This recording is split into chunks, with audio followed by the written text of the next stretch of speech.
सुंदरगढ़ जिला कुलीपोष रेंजर गौडुनीपड़ा रुगुड़ा अंचल में गोठछड़ा दंता हाथीर उत्पात राति अनिद्रा होइछन्ति ग्रामवासी। हाथी गाँव को पशि आसबारु पिला छुआ धरी घर छाड़ी जीए जुआड़े पलाइथिबा बेले हाथी आसी रुगुड़ा ग्राम में 4 रु अधिक घर भांगी घरे थिबा धान चाउल खाई नष्ट करिथिबा बेले गौडुनीपड़ारे 2टी घर भांगी नष्ट करिबा सहित फसल नष्ट करिथिला।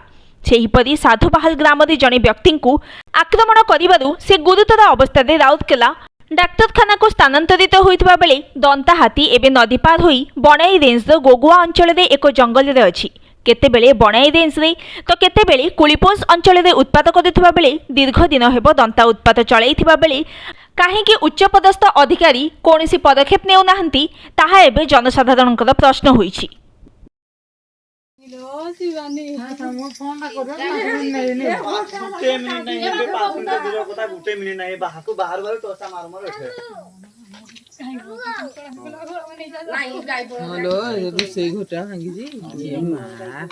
पूरा